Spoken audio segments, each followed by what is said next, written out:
but we're getting right on into it. Spawning over in the bottom right-hand side of Lightshade, representing Team Clash, it is Reynor.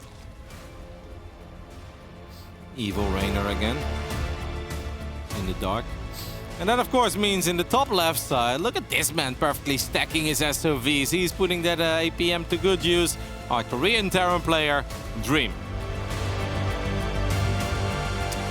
And with a couple of cheeky SCVs already out on the map, Kevin, that one's me, and the next one's you. Why would this one be you, Ben? Have you ever been first to anything? I think so, Kevin. I lose a lot more ladder games than you, so at least... You wake up earlier. Okay, I'll give you that. That's true. I'm quicker to the stream. You're the first one to lose games. I'll lose games in the afternoon. All right, 2 SCVs. I wonder if Dream has been taking a look at some of the ZVTs that Reynor has played on Lightshade. I do feel that the Zergs, though, they don't necessarily always go for the same Overlord scouting. I actually asked Yona about this in one of the games where he immediately found the Proxy Rexes on the right side of 2K. And I was like, is this like one of the first times you send the Overlord right there? And he's like, yeah, kind of. The TLDR was like, yeah, I normally don't check that. So I figured I should switch it up a little bit to make sure I'm not too predictable. I wonder if Reynor is going to scout this. That Overlord is actually going towards the left a little bit to her. Oh, he changed his mind. Reynor changed his mind. And now that Overlord will get a little sneak peek on these barracks if it just goes a bit deep. Oh my goodness, that is ridiculous. And this is one of those things that I was thinking, oh, the SCVs, they do reveal themselves though. So it is spotted at least. And that's good for Reynor. He doesn't know whether it's 2 racks or a 3 racks just yet. We did see Gabe pull out something kind of crazy against a laser quite a while ago with the big wall in, but he's very quick to respond.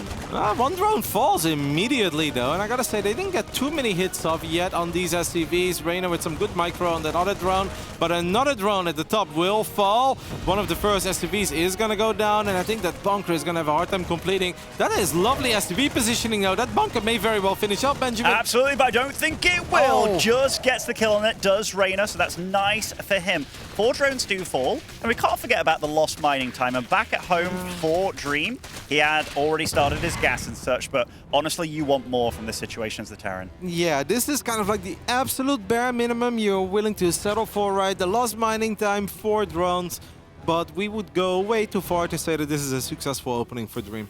Absolutely. He is getting enough minerals to get down to CC. We'll probably do it on the high ground. That's what we're seeing.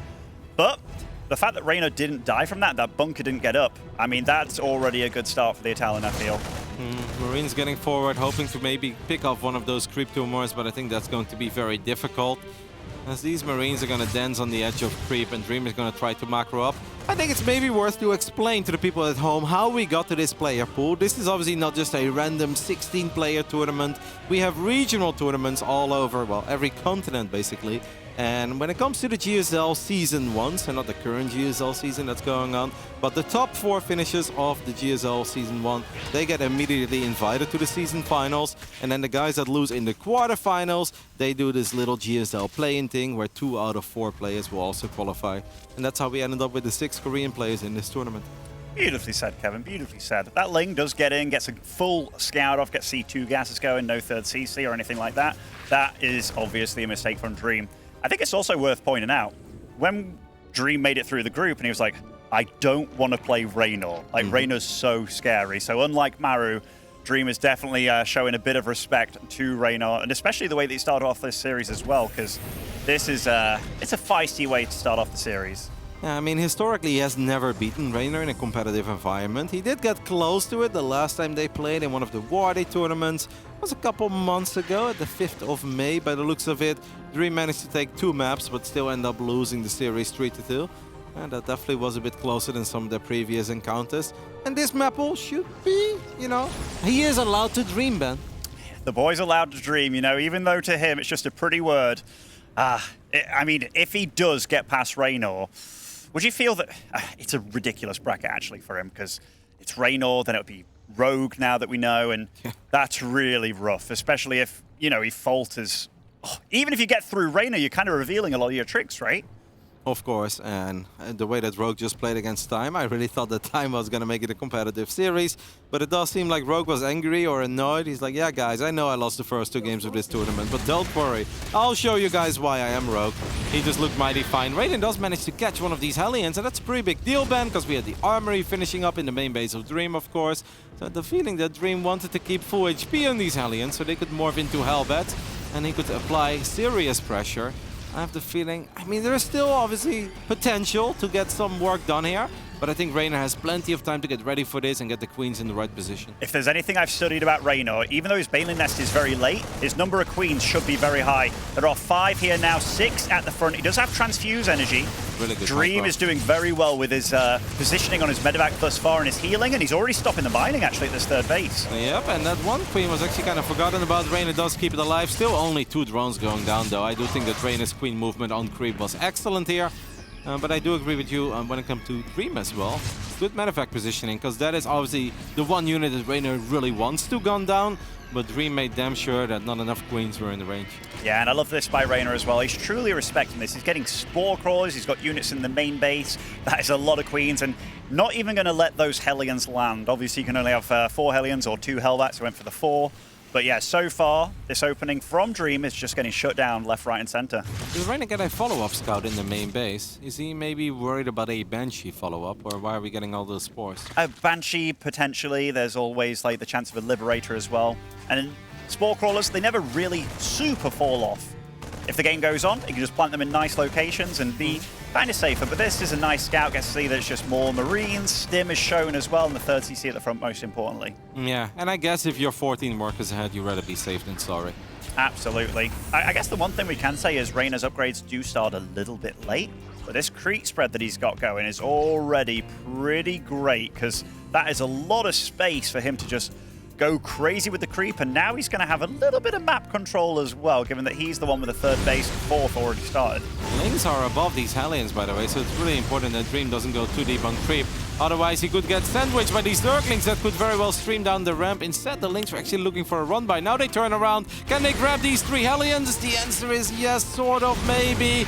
Should be able to get 2. Medevac will not be able to save the last one. So Reynor does get a very easy cleanup on these Hellions too. Not the most important thing in the game for Dream at this point, but all these little losses, they do start adding up, Ben. I would, you know, normally I'd be like, yeah, you're totally right, isn't that important, but given the fact that he's getting his +1/+1 so fast, having a good extra like 3-4 Hellbats in the mix with this, that's a lot of Banelings you're going to have to use to blow up this army, because those upgrades, they're going to kick in very damn soon. And one thing we've often seen as well is that Terran players like to get the tanks on the high ground where the army of Dream currently is positioned. And what they like to do then as well is leave 1 or 2 Hellbats behind, so just a couple of Zerglings cannot come in from a different angle and get on top of them. So this could potentially indeed make a follow-up push a little bit less impactful, less powerful too. I still don't want to give him too hard of a time for losing a couple of Hellions 7 minutes into the game, Ben. No, me neither. Does he have an armory already done? Because his one's finished. He's had a lot of Hellbats. Yeah, he's had a lot of Hellbats. My bad, Kevin. My bad. We can laugh at that for sure. But yeah, he can start up his 2-2 immediately, which is exactly what he does. He's got 5 racks on the way already. Starting up all his gases as well, so going up to 5 and 6. That's, I don't want to say it's super unusual, but definitely a little weird, a little weird. We're expecting Lurkers and Hive from Reynor on this map, correct? Or maybe just Ultras. Or just Massling Bane for quite some time. He is getting an extra hatchery. I don't know if it's a macro hatch somewhere. The monitor is quite far away from me, but is going up to tier 3 very quickly as well. Reynor's just got so many units on the map that he can drone up like a madman. And this veil of safety that he has with his creep, it's actually incredible. Well, he already has 80 drones. And it's obviously important not to get too carried away until you actually have a proper place to put those drones, and you want to make sure you have enough units as well in case Dream gets a little more serious about the aggression. Because so far it's been a lot of poking, trying to push back the creep a little bit, trying to find a stray queen, but Reynor has been babysitting the queens properly. There is our Hive. 2 extra factories are going down for Dream, Ben. Now, oh, nice catch on those Marines. That's why he went for the all 6 gases, I guess, because going up to 3 factories, getting the attack damage upgrades as well. Is he just going to go for like 3 factory tank here? Definitely odd. This kind of reminds me of the Atmosphere game of, was it Cure against Reynor? There was, Oh, no. Against Serral. You remember he went for this tank Liberator mix? I think it was Cure against Serral. Oh, in TSL, you mean? Yeah. I think this is going to be a ton of tanks, Liberators, Bio, and I think he's just going to go for a real damn big, strong push with that. I like those games a lot, but I think that was a bit different because Cure actually stayed on 3 bases for a long time, and he just got those very early setups with the tanks and libs. He actually went into Liberators super early, made 2 medevacs, then went into libs. So I do think that is slightly different. We do see that Lurker then, by the way, going down for Reynor. I feel like he's just kind of fond of Lurkers on Lightshade. We're even getting Burrow, and that is an exciting upgrade, of course, because this is a map where we've seen a lot of great Burrow Banelings connections. I don't think Reynor should get too carried away here, and is even forced to cancel a lot of these morphing links into Banes. Yeah, Ghost Academy was Ghost Academy started. We do have Sensor Towers going up very defensively for Dream. It looks like he's very happy. We're just playing a game where he's just like, you know what? I wasn't able to kill you. I wasn't able to like fatally wound you. Let's go to the late game and see what you're made of. This is something they did against Dark on Oxide, and he did it so damn well with the patient play. Oh, needs to get on top of his pickup. Actually saves most of the Marines there. Well done. Reynor is going into the Vipers very early. I mean, you mentioned Ghost Academy ban. That's the one thing that Dream is indeed missing, as Niall just confirmed to us.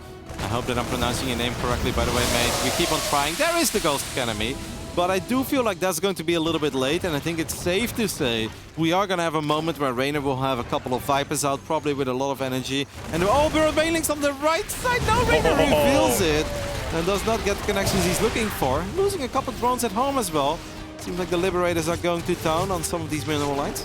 Yeah, definitely. A little bit of distraction there by the Terran player, which is nice. But this creep spread, it's getting to Dream's side of the map. This is not what you want, to feel claustrophobic against a Zerg like this, but we do see that Dream is absolutely teching up to the big stuff.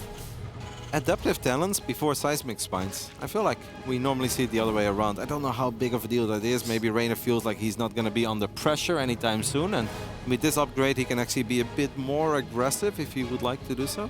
Yeah, you're totally right. It's about like the difference between whether you want to be on the aggressive, on the assault, or on the defensive. Obviously getting that having those lurkers be so much more agile and mobile allows you to attack better. Also defend, but the range, that's the big defensive one. Once they're both online, though, those lurkers really come alive. I guess Reynor just feels that Dream is not moving out of dawn. He's like, you know what, maybe I can actually find an opening as soon as I have adaptive talents, while he's trying to spread himself thin over 5 bases. I do believe that's the only Viper, though. So even though there's a lot of potential in this little Viper, because it's impossible for Dream to protect his tanks from being abducted, as these tanks are quite exposed anyway. They're probably going to take quite some damage from these links. 2 tanks go down, the 3rd one falls, all tanks go down, and that planetary fortress is still not a planetary fortress, and the command center is actually forced to lift up for a split second. I don't know if that was necessary. I don't think so either, but Reynor's going in again. He is losing a lot. I don't think he's necessarily trading really efficiently against this, but look at his bank behind this. 96 drones, already remaxed as well. He just knows how to punish a Terran. I think these are beautiful trades because it's mostly links and a couple of banelings for a lot of tanks, and on top of that he's freeing up some of the army supply because he was maxed out. So now he can fire up all those Hydras, he can get lurkers behind this, and it wasn't like, okay, I'm running links into a meat grinder. He took out a lot of very expensive factory units, and well, Dream is very far away from maxing out at this point. Definitely is. A lot of Lings and Banes went down, but there's just so many hatcheries alive. The Queens from earlier as well. This is a lot of Zerg. This might be getting a little bit crazy, even with the random PF out there being defensive. Is Reynor overstepping his bounds here? I don't know. I think maybe. Yeah, this was kind of a silly fight, because also, Lurkers on the right side, barely out of range. I don't know if he ever got seismic spines, unless I completely missed it, and it finishes up real quick. Okay, he did get it. Yeah. Yeah, I think he got a little bit too carried away there. That PF was a little more tanky than I guess he expected it to be. Lings always have a hard time with planetary fortresses, don't they? Yes. And, you know, I actually really want to say, I love that random PF. If that wasn't there, maybe that space could have been broken and he could have got in between those bases. But more and more bases being taken from both these players. Look at Reynor, by the way, taking the bottom left even. That is some ballsy play. But that's a lot of links getting on top of a lot of valuable units there. The tanks do fall, but the ghosts even too. Hydras joined the fray shortly after, but... Insane. These are insane trades for Reynor, because he's just trading out minerals for minerals and gas. And on top of that, Reynor can build 74 Zerglings at a time with all the hatcheries he has, all the Queens that are injecting. Meanwhile, Dream, he has to just screw up those tanks and then has to wait, has to rebuild the Ghost. We're gonna get a double Nidus network in the main base. I have a hard time believing we're gonna get too many units out of this. Ghosts are surprisingly underwhelming against a Nidus. I'm glad that you say that, Kev. I always fear that about Ghost, but in most situations, although they are very good against Zerg, the amount of anti-ground that he is getting, by the way, like the tanks, the Ghosts, and Reynor just keeps on cracking at the same place here. The Liberators, I don't know if they want to be sieging quite like that. They're very, very exposed. Dream is holding on. I feel that this is almost frustrating Reynor a little bit, that he hasn't quite cracked him yet. Well, I think if you would have had a few more Vipers, I think it would have all been a lot easier. And also, since there were a couple Hydras, they kind of just took silly fights. Well, the Hydras should be there when you abduct the Liberators.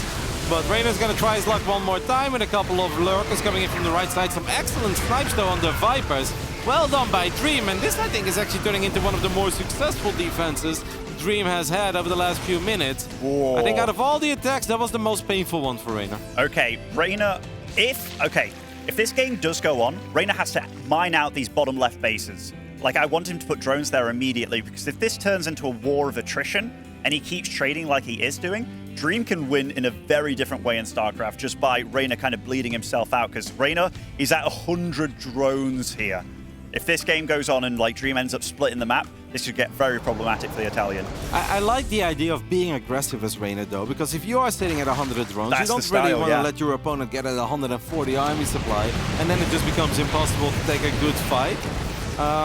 Like, I start thinking back now of one of the games lists. We have Reynor just diving on the tanks one more time. It is kind of what he wants to do. Whether it looks a bit reckless and crazy, this is the way for him to make this massive economy get to work. And the Lurkers getting on top of the planetary fortress. How many kills on that PF? I don't know. It's going to get repaired again. 46 kills already. And Reynor still cannot kill this safety planetary fortress.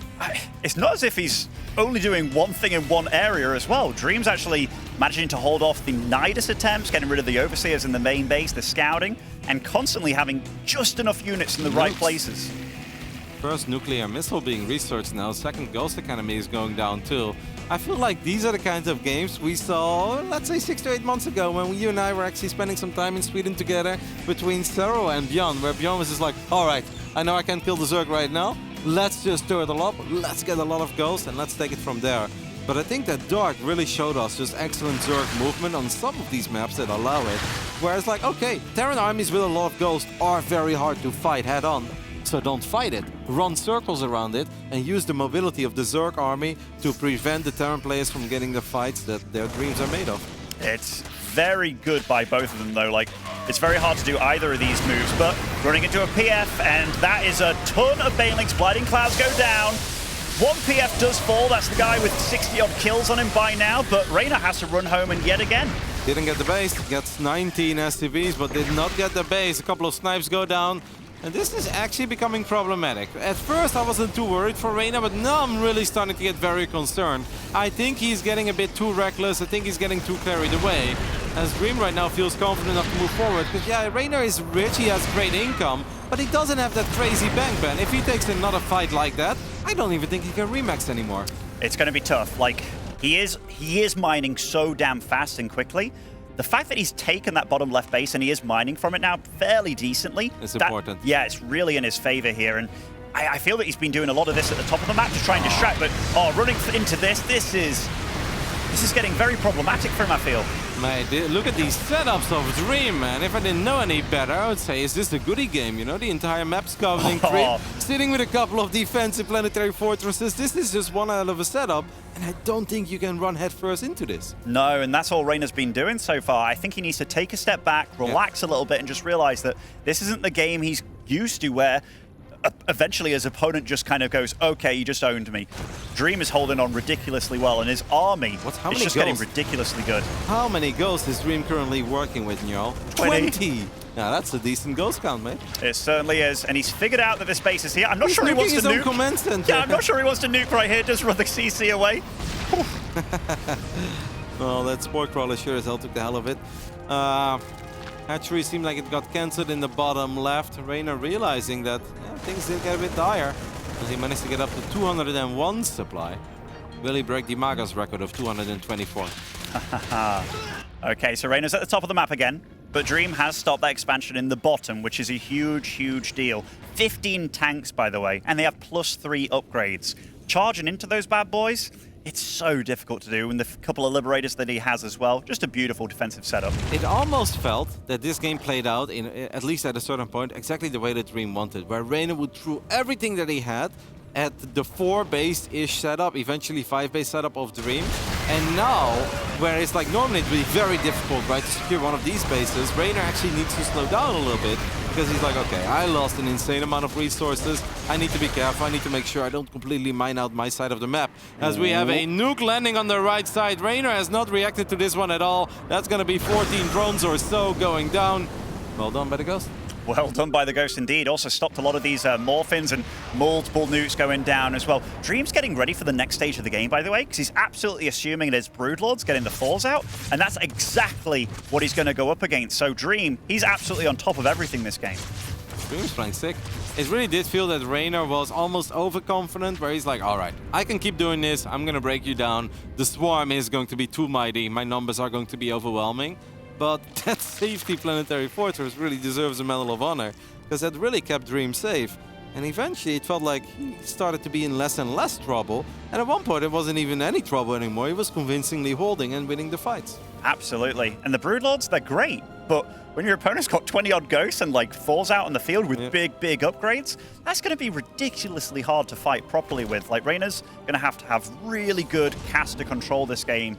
But I feel that Dream, he already had the plan of what he wanted to do. You were totally right. Whereas Reynor, he's kind of been, it's almost plan B from this point on. I gotta say, it makes me happy though to see this as a first game in our best of 5, because I think some people may have expected Reynor to be very dominant here. Even though we cannot forget that Dream, while he qualified for this tournament and made it to the semi-finals of the first season of GSL Code S, and he went toe-for-toe with Rogue. He won 3 out of the 7 maps. Is that nuke almost connected with a couple of Broodlords? It might take out the Nidus. Yeah, it's definitely ambitious, definitely ambitious. I wonder if he's going to try and get a few snipes off here. Yeah, he's got a lot of energy. He's got a lot of energy. That's at least one Broodlord going down. Kill the Viper as well, I'd say. Absolutely. Value. Ooh. Well done by Dream. And clearing up the creep at the bottom as well. He's got, how many orbitals does he have with this? I feel that he's actually played this so damn well. Must have a 8. Okay. It's still a lot. And these nukes, they're actually decent as well. He's not just spamming them out random locations. He's actually really thinking about it. And boom! Gets rid of the overseer, saves it alive. Oh wow. My goodness. Well, when it rains, it pours on the side of Reynor. That's when you know things are just not going well. I think he's going to try to get some more Nidus networks up one more time. Did Dream leave any army supply at home to prevent this from happening? Yeah, he's making his way over. I do think this Nidus is going to see the light of day, though. It certainly is. Dream actually going to sacrifice... Oh, Big Daddy Thor shot in the nick of time here. Wow. I tell you, going for that quick change in mode there. A few lurkers could have popped out, but... wow, how many Broodlords? So he's already at 8-ish, right? 9 more on the way. 17? Ooh. Wow.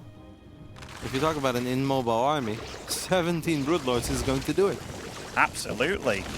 I'm wondering what is Reynor's plan here, because Dream, he wants to stop these bottom bases, and those are his freshest bases, obviously.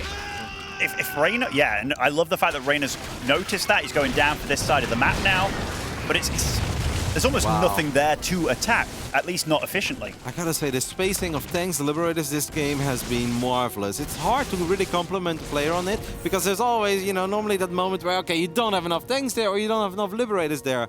But it really does seem like Dream has spaced these units out perfectly, and it actually stops Reynor from going for certain attacks, because he either doesn't have enough against the tanks, or doesn't have enough anti-air to deal with the Liberators. Oh, he's running into the liberation zones and the tanks. I'm not sure Reynor wants to be doing this. Like, what is he getting done here? Yeah, exactly. What is the trade? It's absolutely nothing. Does he want to get rid of the lurkers? I mean, they're actually pretty damn good against the Thors when it comes down to it, but I feel Reynor has just been impatient this game. Well, I think in Reynor's mind, this game should have been over a while ago. Instead, I think he's got his work cut out for him, because he has honestly been losing this game for the last 6-7 minutes now. It seemed like the drones and the Queen did manage to take out a ghost, so that's lovely.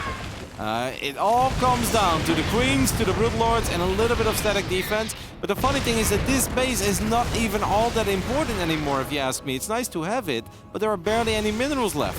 Oh, look at that. That is a hell of a lot of Broodlords. It's going to be so hard to engage that properly. And in fact, the PF kind of serves as a little bit of a helper there, a bit of a blocker against the Thors, if anything. He rebuilt the safety PF. Because it went down. That's true, that's true. He loves that spot. yeah. I mean, you can blame him for it. Definitely helped him stabilize a few times. Reynor is also going for a Ling run by. These Lings are obviously very feisty. You can see how quick one of these tanks went down. They're going to try to take out a few Thors. Feisty Zerglings, which, my goodness, Zerglings are good.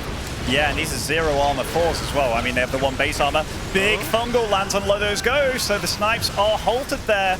Reynor's taking some damn good fights here, and he's attacking Dream right before he was truly ready. These Lings, real champs over here. Well, I think Dream was kind of ready. I just think that Reynor got the best of it. Like, Reynor definitely managed to get a few good pickups with the Zerglings and then managed to land a good fungal or two as well. But yeah, like I said before, this base is not so important anymore for Dream. I can understand, I guess you don't want to have 12 Broodlords shooting at your production, as we have a much bigger Zergling counterattack happening this time. And that definitely gives me some dark flashbacks in that game on the Momentous side that he had against Clem. It's kind of cool to hear that Dream was kind of aspiring to TY's play, right? Because this, to me, feels very much like how TY would like to have played out a game. But yeah, Dream, he's playing phenomenal here. This is a great, great map to start off this series. So, man, I almost feel like this is too many Thors. I know that you are a big Thor lover, Ben. I will never forget all these legendary TVZs that you played where you just maxed out on Thors and you walk around with your Thor army for 20 minutes, sniping buildings, having an invincible army. But isn't this a bit too many Thors? 11? If I said anything here, it's the fact that Reynor literally doesn't have a Corruptor on the field. Yeah. And that sometimes you have to switch. And you have to realize that and utilize that. Because if you, like, 10 Vikings or so, he's got nothing that shoots up besides Queens. Yeah, and a couple of fungals, but yeah, not a single Viper on the field at this point either. 13 Ghost, 12 Thors. Seems to be the Dream army of Dream. As he throws down a couple of scans and sees what he's going up against. And then he kind of knows. He now spots that it's just nothing but a ridiculous amount of Broodlords. But I feel like he's eventually going to spam nukes, and one of them is at least going to clip the Broodlords. I don't know if he's going to get the Dream nuke, the Maru nuke, but I have the feeling that it's almost inevitable that one of these nukes eventually will connect with a couple Broods. I'm interested in what's the perfect fight for him, because obviously he wants a huge concave of these Thors, but Lightshade isn't really the map for it unless you fight out in one of these open spaces, because here, this is just really hard to engage against if you're the Terran player. Yep, but I also think it's very hard for Reynor to run into a Dream that's well set up. It's true on both ends. The Spore Crawler pushing though is really smart. I love the Infestors with the army, and these Broodlords, every time they shoot, a huge field of Broodlings like flood the field. Yep, and not a proper Zergling counter. And we saw how feisty these Zerglings are. Who needs the Nidus network if the doors are wide open? And Reynor is definitely finding a lot of success with these run-bys. This is going to push Dream further and further back. Dream has a bigger army, but does not quite want to fight yet. He's even making some Marines now, I guess, to deal with the Zergling. Yeah, because he's got all the barracks in the main base to make sure that these Lings don't get in there. This Orbital's taking a lot of damage from the Broodlords and will fall real quick. I'm a bit surprised, by the way, that he never got enhanced shockwaves when he went up to 20 Ghosts. That's true, that's true. I guess he wasn't even thinking about using them for the casters when there was just like lurkers to deal with for a long period of time, but this is rough because Reynor's getting back into a position that he's quite happy with, although his mineral count, like his income, it's getting ridiculously low at this point. In fact, for both players, it's ridiculously low. I mean, there's not too many bases to fight over, so the fact that Reynor just took out the base with probably the most amount of resources left, that is a very big deal. But Dream also has 5,000 minerals, 3,000 gas in the bank.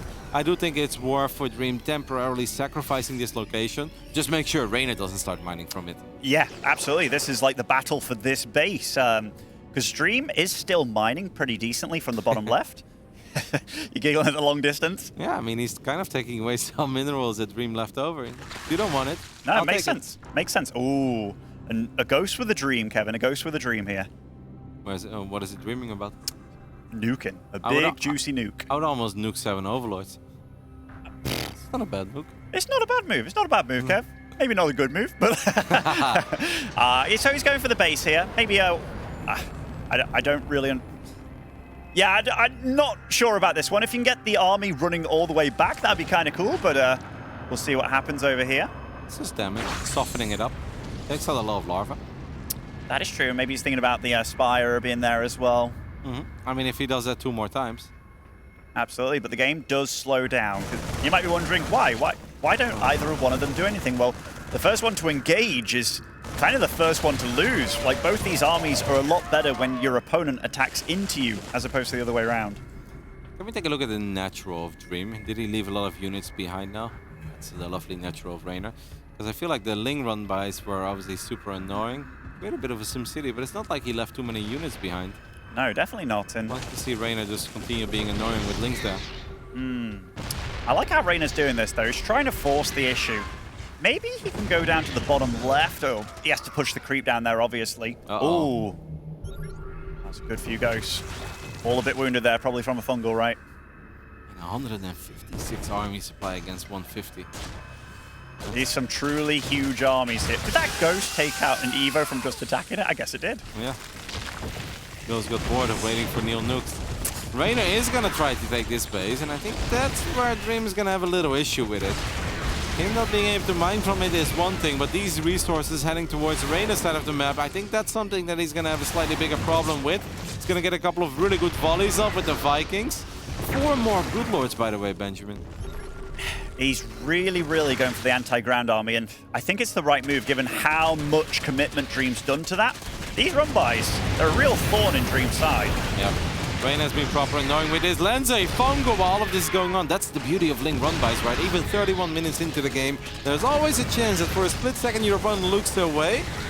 And that's the moment where you can maybe land a Fungal, take out a couple of these more expensive mechanical units. Yeah, it's always tough.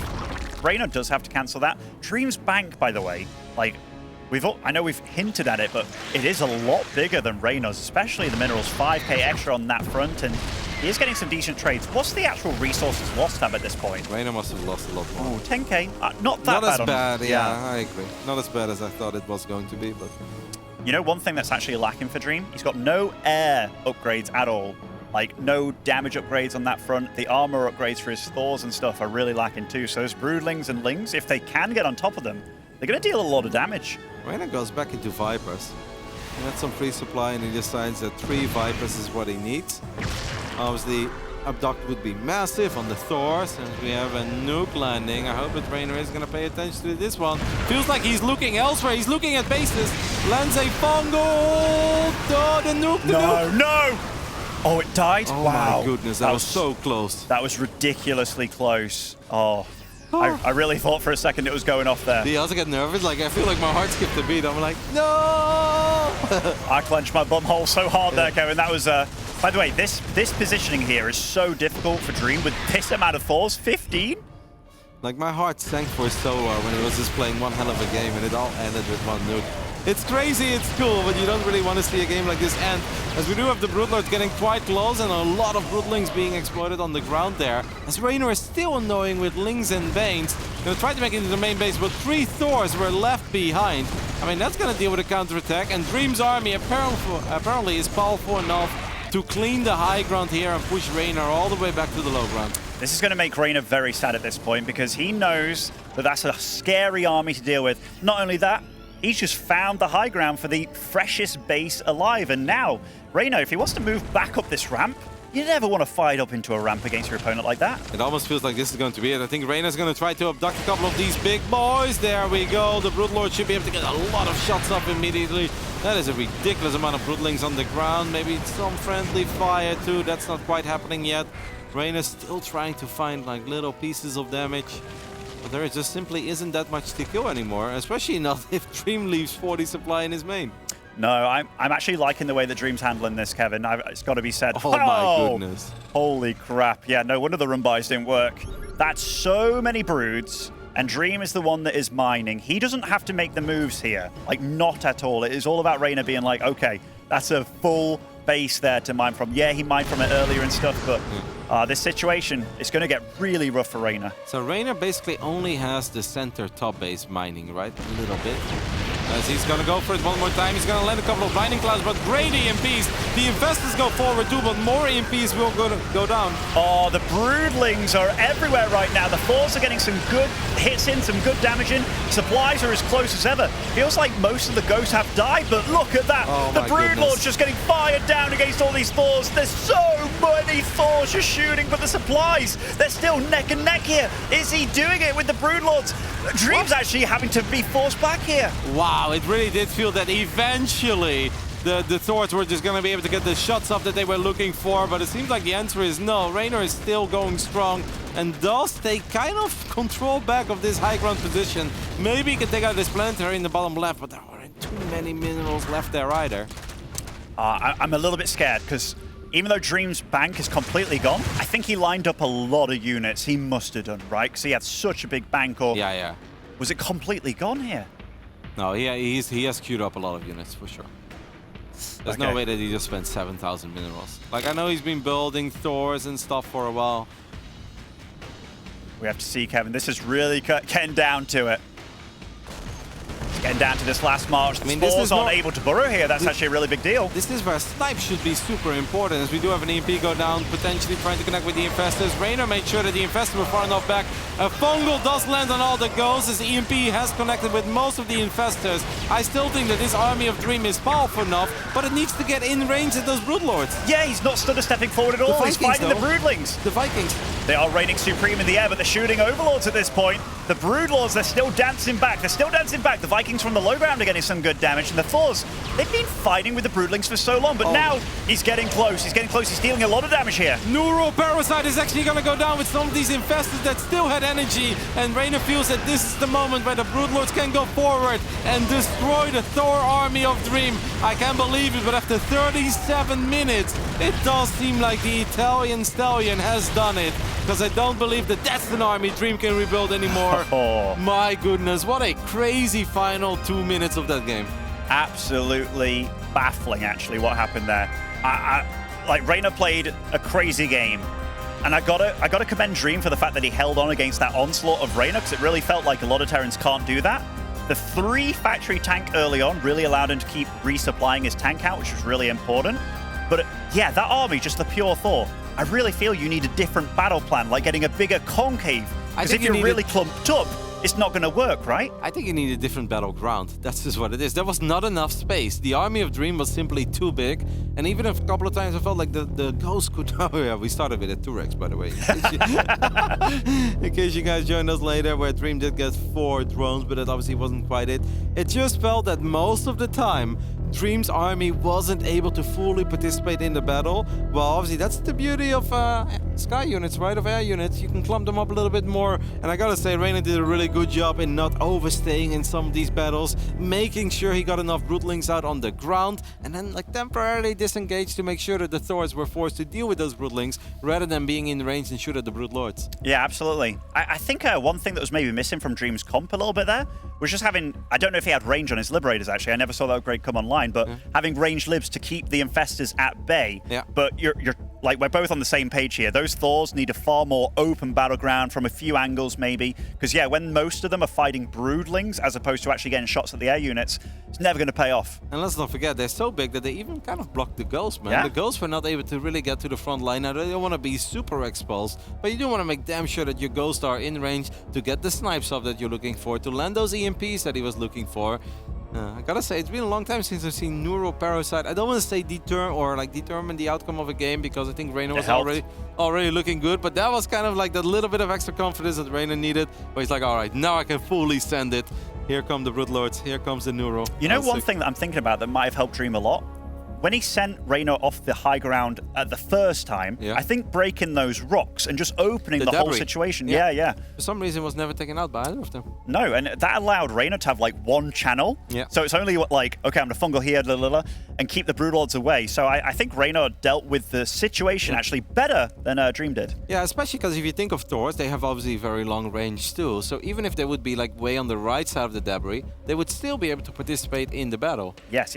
And like obviously the little things that we didn't even get to talk about because there was a crazy game-ending fight happening, but Reynor bring all those Overlords and Overseers just to be really annoying and make it a clumpy, chaotic fight. And the Vikings were indeed firing quite a few missiles at those Overlords and Overseers.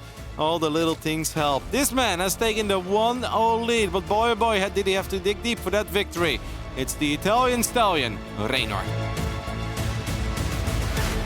And spawning over in the bottom left-hand side of Oxide is our Red Terran. It is Dream.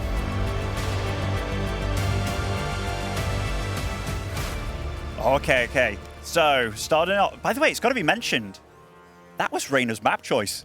And that went on for 37 minutes. Yes. I know it started off with the 2 racks and stuff, but... I really don't think that Dream had such a lovely start or a lovely early mid-game. The fact that Dream managed to drag it on for so long, and I really started believing in his chances. I actually thought at one point he had a better army.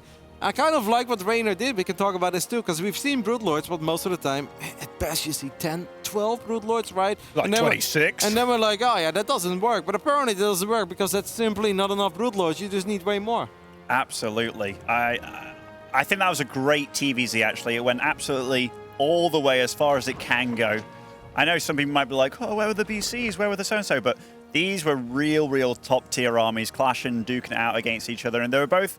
It got to a point where Reynor started playing super damn patient once he realized what the aim of the game was and how the aim of the game changed for him as well. And that's really difficult to do, but he absolutely played it beautifully. Now, Oxide is, of course, a map that should play out in a very different manner. We've seen a lot of just good aggressive Terran openings. And I hope for Dream that he does find a bit more success with whatever his actual opening is going to be. Obviously, this game we're not opening over 2 racks, so it's already different pacing. But be nice for Dream to find some success with whether it's Hellions or Hellbats or Banshees, anything along those lines, just to give him a slightly better setup in that early mid-game. If he's willing to go split map on Lightshade, by the way, which is one of them, I want to say it's a tricky map to do it on. You can bet your bottom dollar that he's going to do it on this map. And this is what he did against Dark in GSL as well. And he did it really well. Like, yes, but I also think he was kind of forced into it last game, though. A little. Because it was not like he was in a very hot position to make whatever Terran push we normally are quite fond of work. Oh. Ooh, Reaper finding first blood. That's lovely for Dream. It certainly is. Normally you don't expect it to get one drone, maybe a Ling or two, especially on this map, because there's obviously that ramp and the low ground vision and stuff. No, you are right, but the fact that he went 6 gases as early as he did, I can't comment enough on how weird that is. Like, this game, though, he is opting for a second gas really early. I think it's probably just going to be a Banshee opening, but we have seen that he is one of the Terrans, the few Terrans, actually, that does like his mech against Zerg as well. It would almost be a waste to do that on Oxide now. Wouldn't you rather see him do that on Blackburn? Mate, I think I've felt like this a long time because I'm like, Oxide's a great map for TVZ. Like, it really is. But this is the map that I see a lot of Terrans do some really daft crap on. And like, you know, I wouldn't put it past anybody, but the 2 gas opening most likely will be a Cloak Banshee opening from Dream, which I do like. I think Cloak Banshee in general is just a really good all-round opener. Actually, there's one thing that I forgot to mention. Like, Dream, he's one of the Terrans that has been opting for a lot of weird 2-base styles as well. Like against Dom Ragu in the first series, completely neglected the 3rd CC for so long and just made the game very uncomfortable. So he's definitely a Terran that likes to switch it up quite a bit. I'm a fan of Terrans that like to switch it up quite a bit. Ooh. I like Curious 3 racks. It's not the standard, and he even himself said in one of the TSO interviews he thinks it's kind of a trash build. But he keeps doing it, and he's finding a lot of success with it. Reynor drops a Baning Nest after scouting that there is no 3rd command center yet, and also sees no tech lab on that starport. Okay, this is super weird. Like, the Viking into... Oh, he's going to run forward with the Hellions here, and there's only a handful of Lings. Oh, Reynor already retreating here. Can the Queens get to the ramp? No, they will get a couple of shots off. There aren't too many drones left behind, but still enough, I think, for Dream to be quite happy with. As these Hellions still have quite some HP, they're going to try to make it into the main base. 6 drones and a lot of lost mining time. I don't really hate this, man. Just to switch it up a little bit. Don't let a Zerg player like Reynor be in his ultimate comfort zone, where it's a couple of Zerglings drone up all day, every day, and they start to create such a big worker lead. I know it's nice to keep your Hellions alive and push back the creep a little bit, but I like moves like this. Absolutely, me too. And this game, by the way, Kevin, there is no 3rd CC. This is 3 racks straight away, the Engineering Bay. And I think it is weird to do this, though, against a player that you know has Overlord speed and can scout this pretty fast against you. But maybe that's why he got the Viking, just to make sure that the Overlords aren't peeking and prying. Reynor did scout this, though, and he's going to come in one more time. He's like, do you have a 3rd command center now? And I have the feeling that the positioning of these Marines is already quite telling. It's like, why the hell is there a Marine on every corner? Don't scout me! It's like, don't worry, man, it's just 3-base. It's like, is it though? So the fact that Reynor's actually scouted this, because I've seen Reynor hold off this kind of build, going up to like 83 drones, taking his 4th and 5th base simultaneously kind of thing. I will never forget him against Time on Romanticide.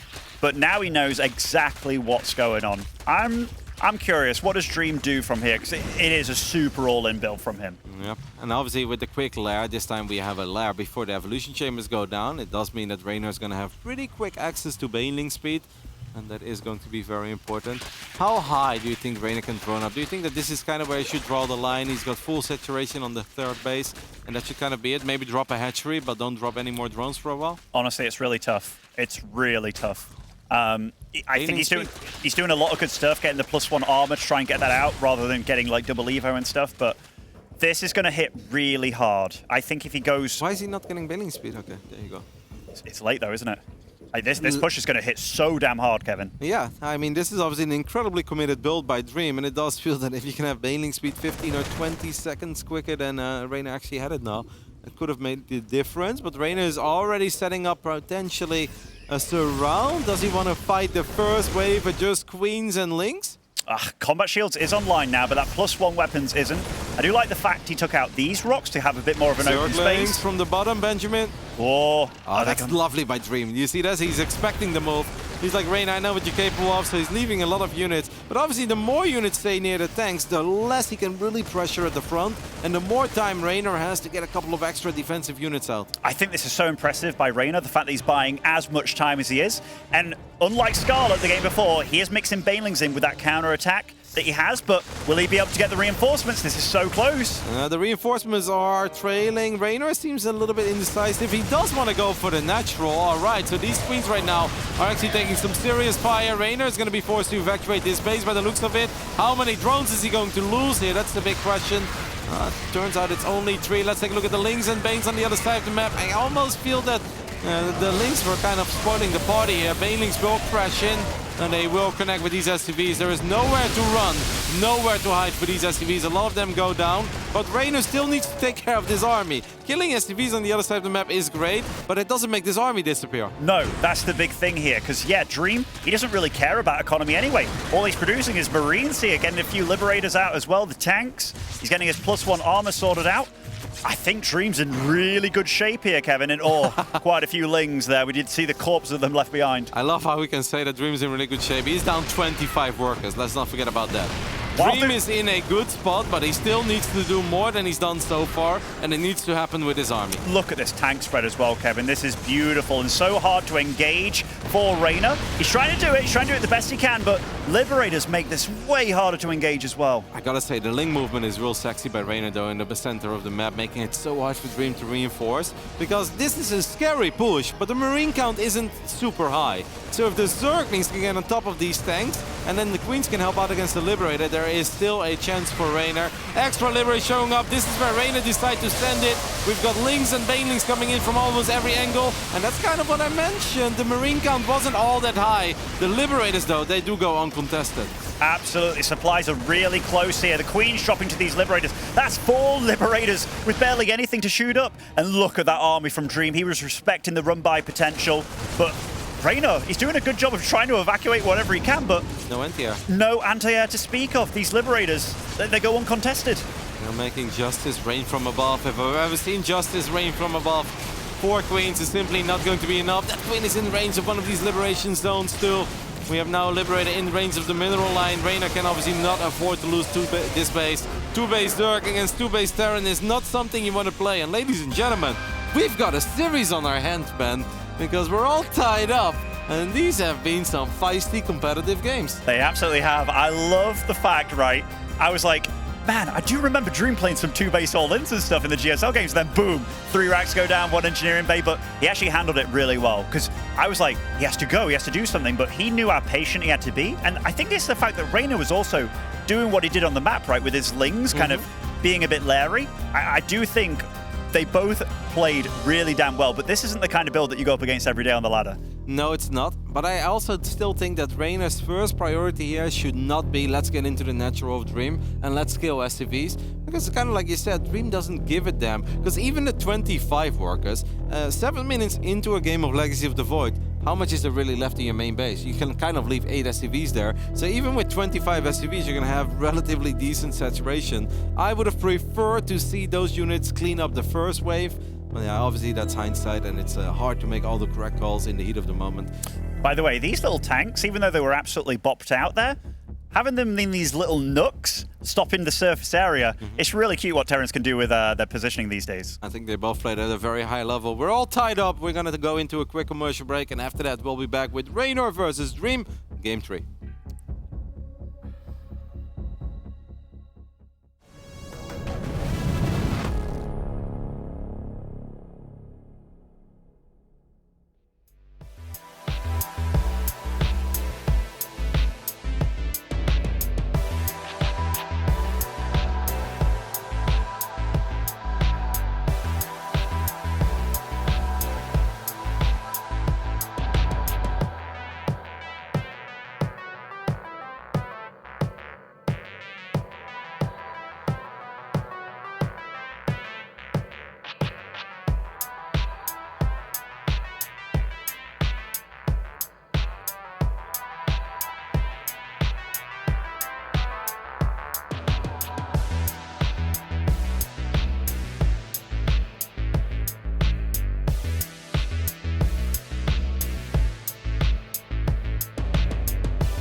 Hello, hello, hello. You're tuning into a very feisty series here going on between Dream and Reynor.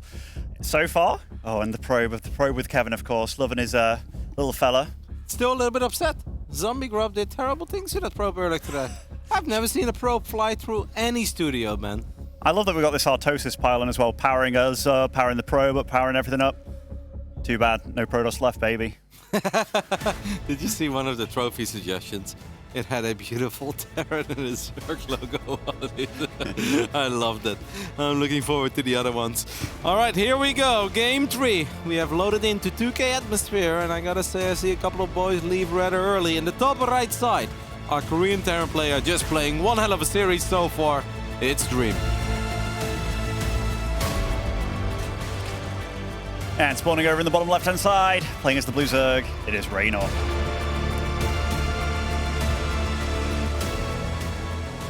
Spicy stuff, Kevin going for a 2-racks, and yet again. I mean, it kind of worked out the first game, but not really. Well, the first game, it was hatchery first on Reynor's side. This time, it is spawning pool first. That is true. That's a massive deal, actually. Reynor probably thinking, wow, this guy is fearing my macro game. Wants to do some cheeky 2-base all in, maybe another proxy racks, and He's kind of read the game situation very well, reading his opponent. And it's going to scout it relatively early. Do you think this is early enough to still send drones over for that second barracks? Or you think there's not enough surface area to get all the hits off on the SUV? Oh, he might not scout it, actually. In fact, no, that's big. That's big vision. He's going to see it, Benjamin. Of course he is, Kevin. I was never doubting. But no, seeing it like this, especially when you've gone for pool first, you kind of like the Terran to realize as late as possible that you've actually got Lings out. And then he's like, oh no, it's pool first, I've been predicted. Because if you send the drones when you've already gone pool first, you're just putting yourself at a bit of a deficit. Do you think there is any chance that Reynor gets a little more aggressive after dealing with this than he normally would in the early mid-game, or you think that's just too risky? There's potential, right? There's potential for anything, but I think Dream seeing this, he's like, oh. well. It's like, that's a lot of circlings. And, okay, so even though this is good for Reynor, it doesn't mean the game's over by any means. No, it just needs to be careful. You want to make sure you don't take a very bad fight. Actually, kind of like this by Dream, because this bunker is obviously irrelevant, but it can sometimes kind of function as a jebait. And if you are not a world-class StarCraft 2 player, you'd be like, oh no, I don't want this bunker to go up, because then the other bunker goes up, and then it's going to be all really bad. Reynor so far is staying calm and composed the way he should be, and he's clearly looking to pick off a stray Marine. He's already gone back to droning though, Ben, and now this Queen is actually a little bit exposed. One SCV does go down, and Reynor's going to be forced to fight this in the end. How good is the micro of Dream? It's solid, but we lost a Marine. We're going to lose another Marine, and I think this rush is now officially over. Whoa. Or is it? Getting? Wow, is that a quick one? I have. Oh, okay. If that bunker would have got up as well, that would have been kind of nasty for getting outside the base and taking a third and what have you. All things said and done, I don't think Reynor's going to be too displeased with this situation. Can we take a look if he lost the crypto? I don't know if I was hallucinating things or not. Oh no, it was just a low HP circling that exploded. And I was like, wow, that was ambitious by Reynor to drop it that early. Yeah, normally you want to be saving up a little bit of inject energy or just queen energy in general for the transfusions, but he's really respecting this, by the way. He's going to be going up to 5 queens here. And you asking, is there any potential for Reynor to play more aggressively this game? Right now, he's only just finished his first gas, so not at this point in time, but maybe he goes into roaches from this point on, you know? This is a weird game now. Oh, needs to micro his queens. One queen was actually a bit blocked, and wow, that final Marine actually getting the shot off. Now Dream feeling confident enough. He can actually win the fight against the second queen too, and now only a single queen is remaining. I bet Reynor is really confused about this move. Now these Marines actually starting to work on some drones. What a crazy exchange. Well, that final queen is obviously going to shut this down. Can the slow circling start nibbling away at the SCV before the command center is done? It seems like the answer is yes. That's very annoying, as Dream just got a pretty big victory on the board. This really sucks for him. This sucks for him, absolutely. And Reynor, he was I don't want to say he was super prepared for this, but losing those 2 queens, definitely not the best situation, but the fact that you already had 2 on the way. Can he get another SCV? Can he get another SCV? What There's a Hellion. I don't think he can get it. I think he is not going to get it. If he went for the building there, he would have definitely got it, I think. But all things said and done, Reynor's definitely in a good position this game. Started his third very, very quickly. Yeah, that's a 14 worker advantage. Circling speed on the way, obviously going to be a lot later than it normally is. Queen count seems to be rising rather quickly again. Yeah, the fact that Reynor was able to squeeze out a couple of extra drones as early as he did, I think that's really going to start paying off. Otherwise, it would have been awful to lose those extra queens. Now Reynor even feeling confident enough to sacrifice his Overlord, wants to see where Dream's at. Like, well, that's not all that much. Dream is going to immediately drop a 3rd command center behind that Overlord scout going down. It's obviously going to take a little while before Reynor has access to Overlord speed if he wants to research that again. So I guess it is going to be a bit of a guessing game. I kind of like that actually by Dream. After going for a very fierce and hard-hitting 2-base all-in in the previous game, he now kills an Overlord and immediately plants the 3rd command center down. Because Reynor is obviously still a little bit concerned. It's like, are you going to do something wild again, mate? Absolutely. And he's going for a Banshee follow-up. Maybe that's a defensive Banshee as opposed to getting like the cloak and whatever. But Reynor, he's really respected this. Getting that scout off with that Overlord and seeing that it's a naked or a naked starport, naked factory, there's only going to be one answer. And look, already got a very oddly placed Spore Crawler, but a very nicely placed Spore Crawler. And when you see that these guys aren't turning into Hellbats or anything like that, Reynor's reading the game beautifully. Yep, Medevac's taking some shots. He's going to be forced to evacuate with the Hellions inside. Dream obviously realizing that it was a long shot to get damage done there. But you gotta try, you gotta keep your opponent busy. If you don't try, you never know. You miss every shot you don't take. That's what they do say, Cohen. Okay. Reynor eking out a massive drone advantage here. Like, That pull first really did the job, really did the number of Dream. That makes me think that Reynor did his homework as well, because Dream has been known for, even though he's got a multitude of strats, there are some that he does tend to pull out a little bit more than others. And I also think that after a game like that, there may be kind of a frustrating loss. And I also think that Reynor's like, well, if I don't know how confident Reynor was going into this series, but I have the feeling he was very, because he has just been incredibly confident over the last few weeks. He's been putting in the hours again, he's been working real hard. And I think after the first 2 games, he realized that he's got a proper battle on his hands today in the Dream that's showing up. And he's like, all right, let's just make damn sure I don't quickly lose game 3 against the Turex, because then it's going to be a very difficult best of 5 to win. Yeah, I think Reynor already respected Dream quite a lot, actually. I know there's a lot of talk about Maro and what have you, but the fact that their most recent best of 5 went all the way with Reynor just eking out the victory, 3-2, that's actually a big deal, and that's a testament to how good Dream is in this matchup. And he's bringing a very different style of Terran as well. The fact that he is pulling out so much weird stuff, and he's kind of everywhere, right? Like, as you said, from 2-raxing to 3cc and just very different follow-ups. Armory going down, second factory going down as we have 2 Widow Mines on the way. So it could be double factory with Widow Mine with Drilling Claws. Absolutely, absolutely. And I'd love to see that as Reynor is dropping the Spire, so he's going to play some good old Milo-Ling Bane. That'll be the first time this series. Obviously playing Milo-Ling Bane from a position where you are ahead in is awesome. If there is a comeback unit for Terran, it has to be the Widow Mine. And we can say that Reynor obviously had plenty of practice against Widow Mines over the last few months. I'm pretty sure that he sometimes wakes up in the middle of the night and he's afraid. Widow Mine. Yeah. It's like, damn you, Clem. Yeah, I think so, I think so. 1-1 is about to finish for Dream, but his army's obviously quite a bit smaller than Reynor's, and Reynor's done a good job of getting that creep spread out. How many queens does Reynor have on the field, by the way? 9. He's making a 10th one as well. He really, really loves his queens. Can't fault him. Can't fault him, man. They're a little bit of a tempest, you know? Have they ever let a great Zerg player down? I don't think so, actually.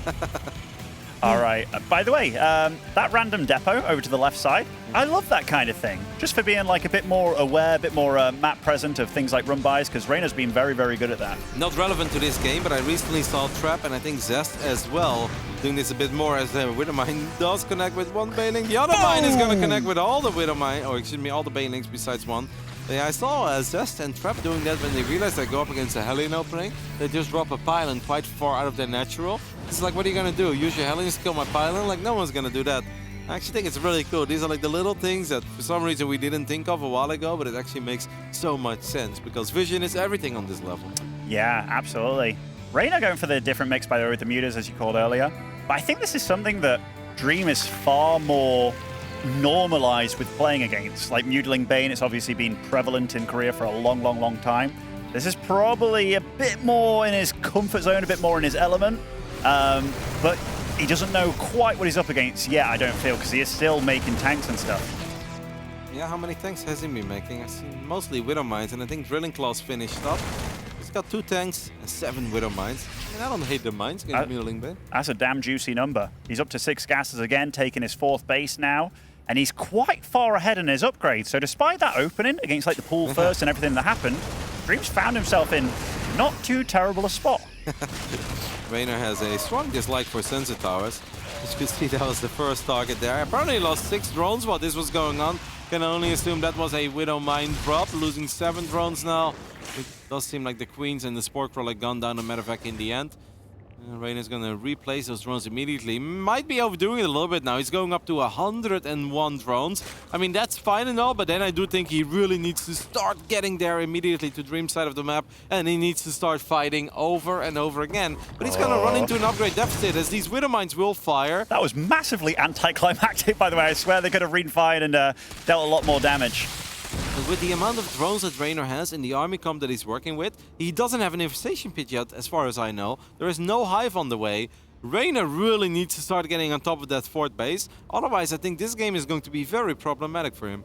And the thing is, if he does it now, he's a full set of upgrades behind. And it's kind of like almost the worst timing for him to start doing that. But okay, now the infestation pit drops. But he's so damn rich, but hasn't been able to do much with it, right? Which is kind of unfortunate. Nope, he's gonna get Burrow. It seems like we are gonna get some extra upgrades still. And that Hive is going to be late. I mean, Dream is actually going to max out in the near future. Reynor takes a big Widowmine shot there, used hold position, but was not able to split off. And he's trying to pounce on that fort base. I really think Reynor's kind of missed the window. It seems like that Widowmine drop bought an insane amount of damage. Reynor has been maxed out for a while, but this is not the kind of game where Ling Bane Mura shines. Ling Bane Mura needs to go for those non-stop run-bys, kill SCV after SCV, set up some traps maybe with burrowed Banelings, try to get the Muras on top of production facilities. None of that is happening. And that honestly makes me very scared for Reynor. Absolutely. Dream's doing a really good job of just... Wow, that Widowmine was a lot of friendly fire. Dream's doing a really good job of changing the pace in each one of these games and just kind of leaving Reynor second-guessing as to what he's truly up against. Reynor is going to be starting his Hive pretty soon, but so far his army isn't one that you really want to end up on, honestly. Reynor has not been able to find it. Nobody forever was not paying attention with the Muras there. They almost turned around, ran into Liberators and Marines. I mean, Dream is playing a picture-perfect like mid-game here, where he just makes it seem very easy to survive. Can the Banelings of Reynor finally connect with SCVs? The answer is no, in all honesty. It's the Muras that are finding some SCV kills, but he's been losing quite a few of them. It's okay to be reckless, it's okay to create chaos for Reynor, because he needs to start teching up. There's no Hive on the way yet. He really needs to get that going. Because I'm looking at this Terran army, Ben, and I believe a good friend of mine once said that the Terran army is better than the Zerg army when the Zerg army looks like this. Absolutely. That was a good friend, a good Scottish friend of ours. And here we do have Dream marching forward. These are a lot of Widowmines. Reynor has to pay a lot of respect, but I think he dealt with that quite decently. He is dealing decent economic damage as well. These Mutas still are around, but 3-3 is coming online now for Dream, and that's when he's going to get scary. But that is a lot of Banelings, Kevin. Yep. How high is the Widowmine count here? It doesn't seem all that high, but the Liberators just make it very uncomfortable for Reynor to actually run into this. Of course, the longer this goes on, the better it is for Reynor, because Reynor is way richer, still sitting on 4,000 minerals. I am impressed by the damage that these Mutas found, because for the first minute and a half, 2 minutes, they barely found anything. Hive is close to finishing up, I think. No, it's actually only halfway done. One leftover Thor is going to take care of most of these Mutas. Reynor is making it obviously a bit hard for Dream to do step on creep and really pull the trigger. And even though a lot of these trades are absolutely not terrible for Reynor, or when I say they don't look that good for him, right? But look at his bank. He's actually buying so much time. Hive is soon finishing as well. Even though the tech of his army isn't the best, it's all about time at this point. And he's done a really good job in indeed keeping the army at bay. Because Dream has been maxed out or close to maxing out, but he hasn't been anywhere near the bases of Reynor. This Widowmine could potentially get a devastating shut off. Reynor does spot it, so not that devastating. It's a single Zergling. These Banelings thought about going for it. And with the bank that Reynor has... Oh my goodness! Burrowed Banelings! Ben, I didn't even see them. I didn't see that at all either, Kevin. That was a big explosion. 4 Widowmines at a time now for Dream. This is an army comp that is hard to take down if it really gets rolling, but that is so many Banelings, Kevin. 26 incoming, 3-3 on the way now for Reynor. Ultralisk Cavern as well. I like this. Just the little things to make this game extra annoying for Dream. He's now forced to scan. Maybe he already scanned a couple of times in the center, dropped a few mules, wasn't able to land at command center immediately. The Mutaflock got a bit bigger, and I believe +2 flyers is on the way too. 1 or 2 missile turrets probably not going to do it. Are we going to repair this missile turret? The answer is no. And Reynor might find an opening here too with his Zerglings that don't have Adrenal glands yet, but they do have 2 upgrades. They certainly do. Dream's going to have to pick up and get on out of there, which he does with minimal losses. But the Muta's still reigning supreme in that main base, I do believe. But Dream's taking the time to pounce now. He's had enough of it. Yep. I mean, obviously on creep it's going to be a bit dangerous. Pretty decent split. A couple of Marines did go down. The Marauders took a bit of a beating. Widowmines will not be able to burrow. Muta's getting on top of a Thor. That Thor will go down. Took a little while. Marine count doesn't seem quite high enough. Not sure why we're going for the refinery. I guess that's why. Because we are trying to see if the Banelings can connect with the Thors and the Marauders on the other side of the map. It does feel like Reynor is starting to do it. Not because the fights are going phenomenal, but it's because he's really rich. He's super rich, Kevin. These Mutas, the amount of time that he was buying, the Ling Run buys as well, all at the same time. He's just weathered the storm and he's whittling Dream down from the inside out. Dream, this push is scary. It has to be respected. But look at that, 6 Ultralisks on the way now. The big upgrades. The Banelings taking out the whole Terran army as well. Dream, he's barely got anything left at this point. Yep. I'm so impressed by the damage these mutas were eventually able to find. Not just this time they went around, but the first time, because they had such a hard time finding any opening at first. But I guess that's because Dream was very defensive. The moment that Dream started to move out a bit more, Reynor did find the openings he was looking for and just made sure that it was a chaotic, hectic game with multiple fights happening at once. And that's, of course, then it's okay that your main army is a bit smaller because you have way more workers.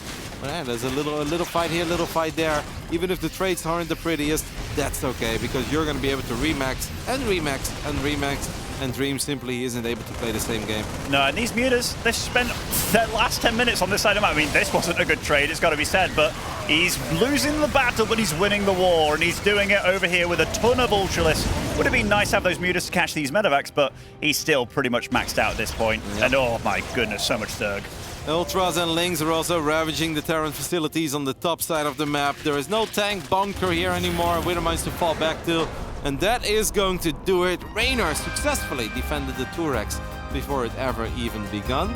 And then got a little bit perhaps dicey in the early mid-game or like later mid-game where it's like, well, at this point it does feel that a Terran army is a bit better than your army. And Reynor said, well, no problem. Nobody ever said I had to fight that army. And he did everything he could, I feel like, to avoid a straight head-on fight and really let the mobility of his army shine. It was really nice play on both ends, because whenever I do a 2-racks and I'm against that kind of play straight away, I'm always a bit like, well, that's rather worrisome, actually, because it didn't start off well, but Reynor, I don't know what kind of tipped him off to go for the pool first, whether it's just some great foresight by him, but overall, when he gets to 100 drones, he's one of the scariest Zergs to really go up against. I'm going to give him a lot of credit for that, because some of these trades, they don't look the prettiest, but he knew exactly what he had to do this game to just kind of stay ahead, remain ahead, and he never looked like he was going to be under any damage, and great Baneling bomb. Yeah, that was actually really cool. I didn't see it. I didn't see the Banelings. No. Even when you go over the replays, at one point it's like they're both maxed out. I'm like, man, I had in upgrades, 3-3 Terran against 2-2 Meta Link Bane. Like, we have seen Zerg players throw way bigger leads than that, where they can have all the money. It's really important that eventually the Hive does go down. Even though this game, I don't even really think it's the Ultras that did it. I think it's more the urgency that Dream felt to really make something happen, and that is what made his defense a lot weaker. Yeah. It's like impossible, I guess, for Reynor to find damage. If he's just sitting there, it's like, yeah, I can run in units all I want, but I'm never going to find damage. The moment he moved out, those mutas, they dove into the natural, and that really seemed to be the weak spot, because I feel like that's kind of where, yeah, maybe things started to fall apart a little bit for Dream. It was the mutas. They were the MVP that game. Like, even though that push was definitely scary from him, and I love when Zergs are just throwing just the right number of Banes at the Terran army, whittling it down, making it so much harder to progress on that creep. But yeah, those mutas, because I think his SCB count got down to like 40 or so at some point, which was just like, that's really bad. And then the Ling run by as well, despite being under so much pressure. Reynor's just an incredibly fast player. He really is. Ooh, hello. How the hell did we end up on this map in a best of 5? Nevertheless, in the top right side, we are looking at the main base of our Korean Terran player. He's on the ropes, semi-finalist of the GSL Season 1. This is Dream. And spawning over in the bottom left-hand side of Beckett Industries, it is Reynor.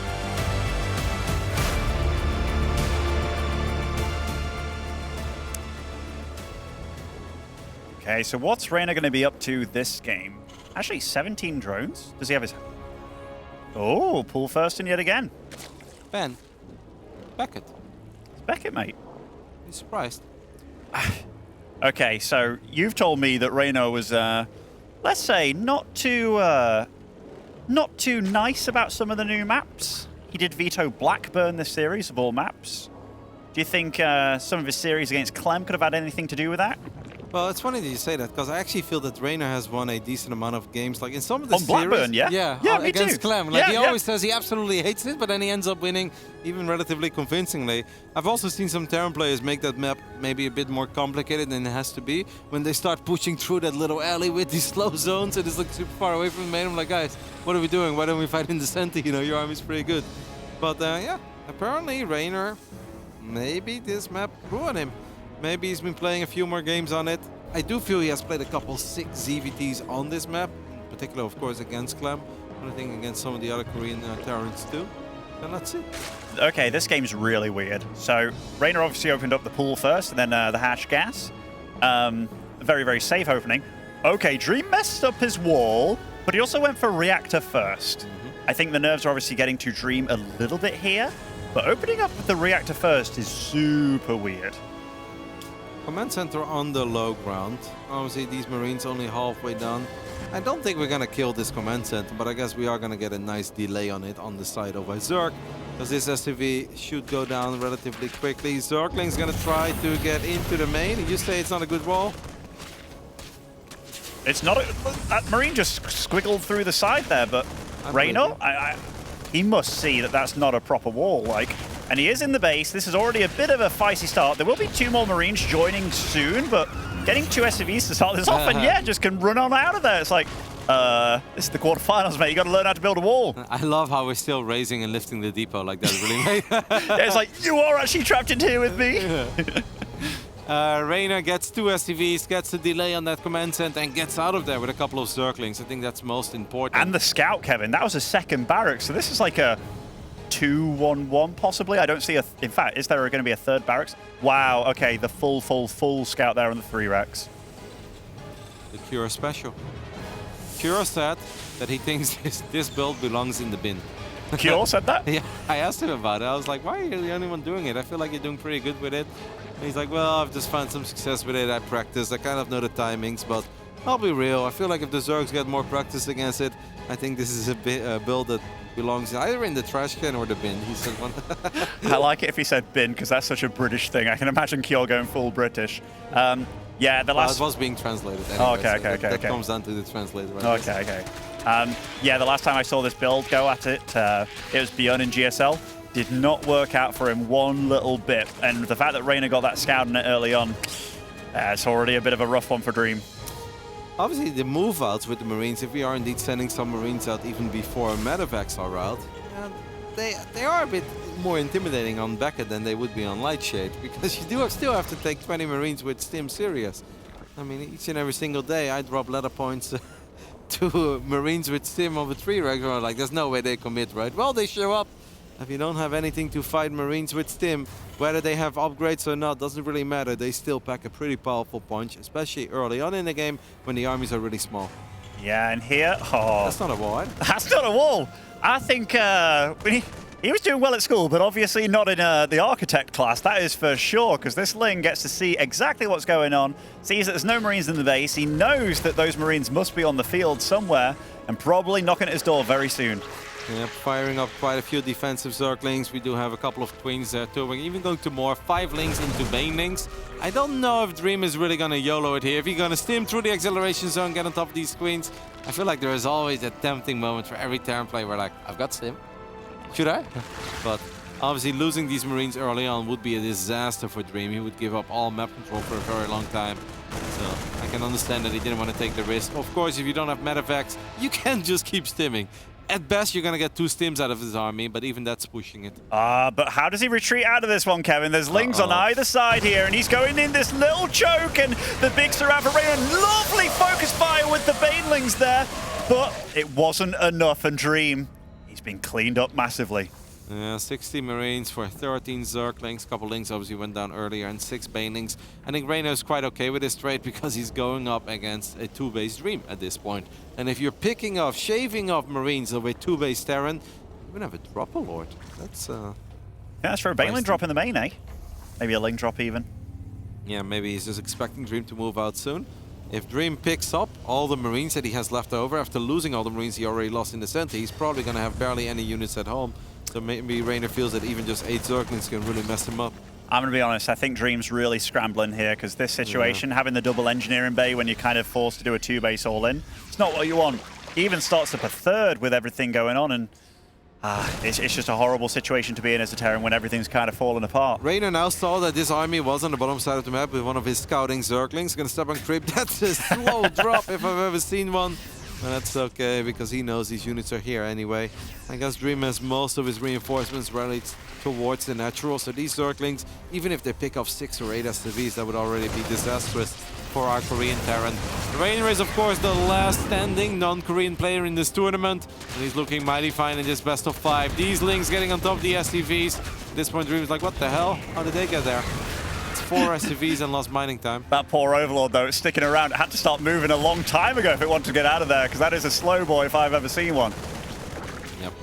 Not obviously the worst trade for Dream, but time is not really on his side. When you're down 13 workers, you don't want to be at home dealing with Zerglings in your main base. It's kind of resorting back to what he did on the Oxide almost. He's got Liberators being made 2 at a time here. The 1-1 is done. Tanks on the way as well. But Reynor's way better set up this game. Still making Queens as well, which are a great defensive unit, as we all know. That creep spread's getting out of control at this point as well. It's very, very rough for the Korean. Reynor is working with single Evo, correct? Yeah, single Evo. Getting Carapace first here. He's going to try to go for a big run by, but the Liberator is going to make that impossible. Reynor does spot the command center, so he knows where it's landing. Reynor is potentially setting up a really big sandwich, trying to come in from the right side and maybe the left at the same time. Needs to be obviously a bit careful because he's going to take the fight off creep, running into liberation zones. We clearly don't have any anti-air. Yeah, that could get dicey. And the worker count, it's not actually as bad for Dream as I was kind of assuming it was, actually. Like, I saw the supplies and I was like, okay, Reynor's got a massive lead here, obviously, but it's not a massive work lead, but I say that and 11 drones, 12 drones pump up. It's also because Reynor has been making a ridiculous amount of Lings and Banes. It's almost like he really expected that big bio bush to come. But yeah, he kind of shut it down before it ever even began. But he overmade units, obviously a lot of Queens as well. It seems like Reynor's answer to the Liberators is going to be more Queens. He's like, you know what? Queens can tank liberation zones if you can just have enough of them. This Liberator shows up, flies into a solid 10 Queens or so. It's being pushed back immediately. A couple of Marines apparently ran into Banelings in the center of the map. You look at the mini-map, and that is definitely a terrifying sight if you're a Terran player. Yeah, Reynor's been very safe this game, but yeah, I think he's just respecting Dream a lot. That 2-base all-in that he did on the back side definitely packed a punch. Here he's getting up to high very, very quickly. Got his second Evo up and running now, so won't fall too far behind in upgrades.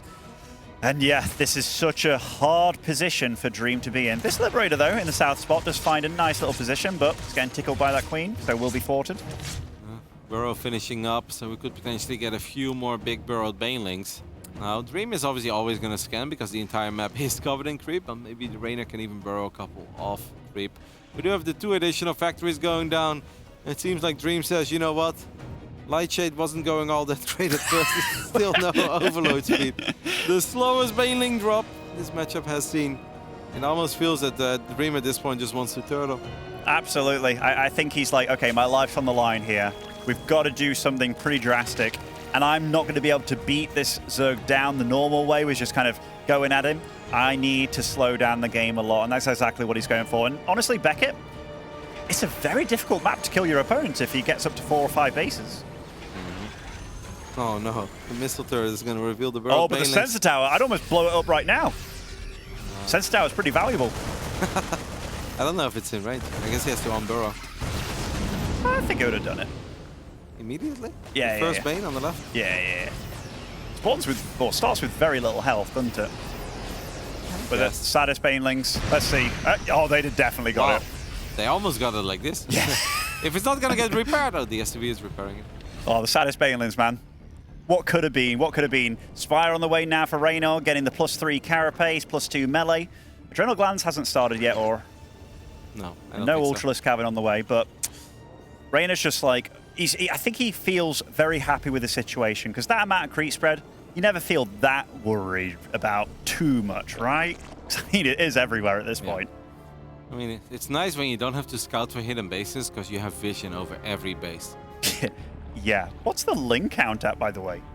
140 Lings on the field? Wait, where's the Overlord? Has it... Oh, chilling.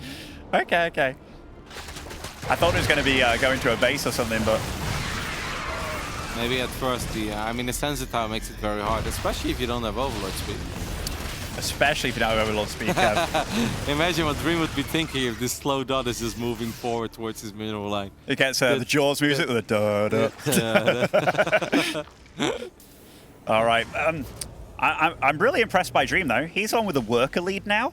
I know his bank isn't even remotely as good as Reynor's, but that's a lot of minerals and not gas for Reynor. And his army, like 3 tanks at a time and all that stuff, and he's catching up in upgrades like the 3-3. In fact, he'll overtake at some point. He's definitely slowed this game down where he absolutely has a chance based on a few wrong fights for Reynor. Reynor's going to start working on the debris here in the top side. I'm wondering if DreamHack wants to go up to 5 bases, which can only assume is his intention down the line. Does he take the base at 12 o'clock or does he take the base at 4?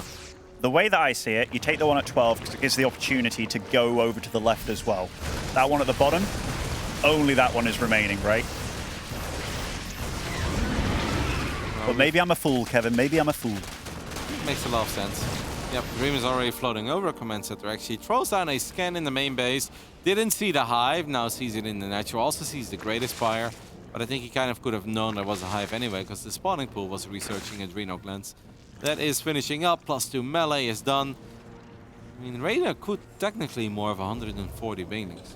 Technically could, but what could he get done with them? Like, this is a Terran that's got 13 tanks, 4 libs.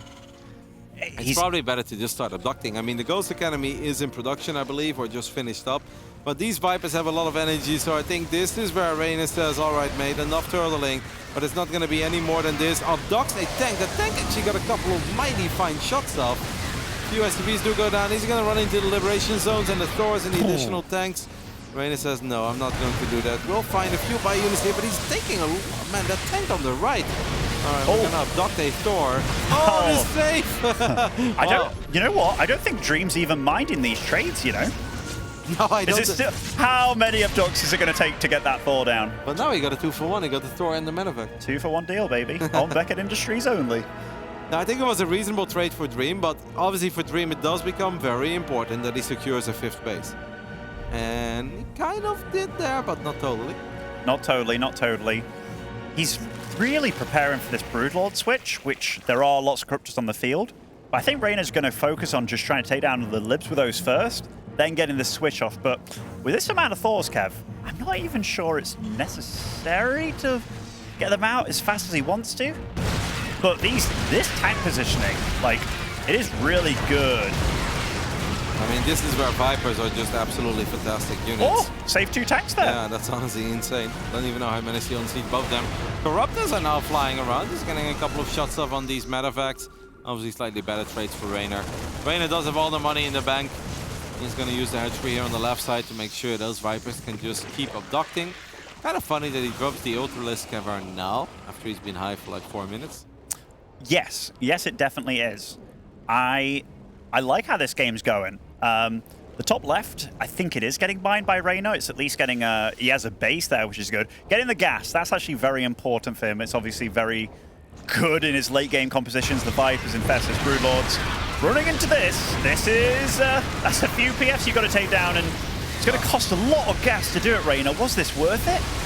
If he actually gets them, I would say, maybe. Getting 2 planetary fortresses, getting 13 SCVs on top of it. I think with the bank he has, I'm actually kind of okay with it. The Corruptors are going to take the fight here as well, as the Banelings connect with bio units and Ghosts. A lot of Ghosts barely survive. I mean, sure, Reynor lost a couple of Corruptors there in the end, but I think those final Baneling trades were quite juicy too. They were, but Ghosts don't take too much, well, they don't take any extra damage from the Banes, and Reynor, that bank that he once had, granted he is still maxed out, so he has spent all his money. He has to be careful. He really does. And what? Is he going up to 5 factories here? He's like basically switching into mass mech at this point. Yeah. Blue Flame as well? Yep.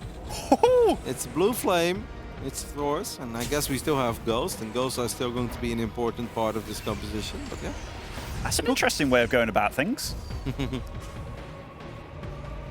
But Dream has to react soon because Reynor is mining from the 2 bases that are kind of meant to be the ones that you fight over.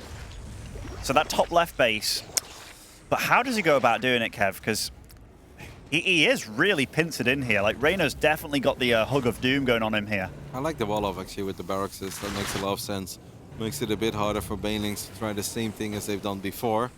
If I was Reynor now, I would definitely strike at the top. Because obviously that base is a bit fresher, but on top of that, he just kind of poked Dream on the right. Like, this is devastating, but if you fly in there with a Blinding Cloud or 2, and the Ultras A move with Kindness Plating and their feisty upgrades, I'm actually pretty sure that Reynor can break that position on the top side. And let's not forget that the rest of the army of Dream is very slow, it's very immobile. So if Dream has 60 or 70 army supply tied up on the base at 3 o'clock, there's no way he keeps the base safe on the top side. I'm with you, and that's his pretty much his only super healthy base, right? Like, he's only just got like 9 SCVs at once, by the way, for Dream, and that's exactly what Reynor's doing. He's going for this top base. The Banelings are rolling into that top base there. This is an orbital, so will be able to lift, but the mining absolutely denied. And now Dream, he's trying to fight from this far right-hand side, and he does have a lot of really good battle units here. But Reynor, he's just remaxing on pure Ling. Soon to be Bane, I guess, here. That's a lot of Thors, Kev. He's gonna go for the fight because there are a lot of Queens in the mix. That Ultra is actually staying alive a little bit longer than it should have, but Reynor might be getting a bit too carried away, but he's killing more SCVs while all of this is taking place. Getting a couple of the Vikings too. That Ultra is gonna run for its life. Did we ever take care of the debris? I don't think we did, but he can burrow the Ultra. Right. Ooh. I can imagine Dream running over there. He's like, where'd you go? He's gonna scan. And now he's gonna build a turret. I still like it. It's kind of like a boxing strategy where it's like body, head, just kind of switch it up a little bit, and that's kind of what Reynor is doing here. Now I think this fight, it's mostly Zerglings. Obviously Ghosts are very tanky. Corruptors are reducing the medevac count. Queens is still helping out a little bit too. Are these Lings feisty enough? It kind of seems like the answer is no. No, the Thors actually have the armor upgrade this game, which obviously makes them much tougher against these weak units with fast little hits. And so many Thors. Reynor's probably looking at this being like, how many Thors do you make, guy? But this? That's actually sweet. Getting the friendly fire there of the tank, so he's just trading out a few Lings that were destined to die, but then he takes 2 tanks with him. Dream is remaxing on tanks, Ghost, just getting very, very high-tech units, but I think this is starting to get too much at this point because Dream, he's kind of out of money. He's not mining too much. He's not maxed out either. 4 tanks at a time, but Reynor's just trying to keep him a little bit more wounded than he liked to be. I think Reynor has played very smart over the last 2 or 3 minutes. Obviously does need to play careful, like you said. Can't get too carried away because he's not sitting on 10k. Ooh, there was a Widowmine there that almost got a great shot off. The Ultras are going to try to bust down this location. That means more SCVs will fall. 20 of them apparently have already gone down. Girls need to be very careful too because Dream cannot afford to lose these girls. This is... I gotta say, Reynor is really doing a great job with the mobility of his army. He's got a Thor drop happening on the top left. Wow, this is back 2010, basically. But no, I think Reynor's doing this really well because he's still mining very decently. These run-bys are really whittling away at Dream. And even though he's got a lot of orbitals, the mineral patches are going to be running dry exceedingly fast. I like the tech switch into mech, but doesn't really seem to be trading that well, right?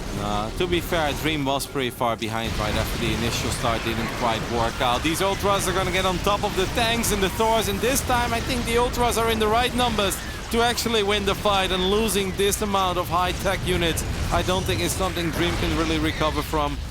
The Ghosts are going to show up a little bit late and try to get a couple snipes off, but Reynor is still maxed out while all of this is going on. Yeah, the infrastructure's been really good by Dream, but Reynor's just eking out a little advantage here and there, and yeah, he's really abusing the immobility of this army, despite him being only on 5 bases to defend. I think this is kind of it. And I don't think this was necessarily Dream's plan. It's just he got kind of forced into this position, right? After the Marines were caught early on. The early Lings, I think, kind of surprised him, messed up a little bit with the wall off, and the start was definitely not as hot as I think he imagined. And then he was like, well, let's just turtle. Let's hope Reynor gets reckless. Let's hope Reynor gets impatient. Which I think Reynor 12 to 16 months ago actually suffered from quite a few times, where he just tried to end games, ran into a brick wall. But I think you can see that Reynor really has matured as a player. Yeah, we say that as he runs into a brick wall, but I think this is fine to do.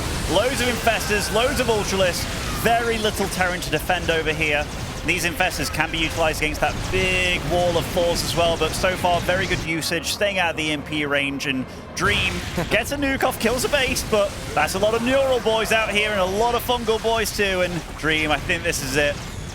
More Baneling streaming through, trying to find the last few surviving STVs. We do have a couple of Thors showing up. They're going to try to push these low HP Ultras back, but look at the swarm. Reynor is still here, still reinforcing. Even gonna move forward with these Infestors that are burrowed. I mean, gotta say, Reynor's still getting a lot of value of the Queens too, just casually dropping a lot of transfusions on those ultras. 10 HP, no problem. Full HP, sounds a lot better. Super patient play by Reynor, and I can't even blame him. Like, he's ahead. He's playing respectful of his opponent. I mean, Dream is super dead. But yeah, I think Reynor's just handled this whole game very, very good. And he wants to make it to the semifinals. He wants to see how far he can go, and yet again in a tournament. Of course, the winner of this series moves on to play against Rogue. Rogue had a bumpy start to this tournament, but he looked damn good early today and looked damn good in his last two best of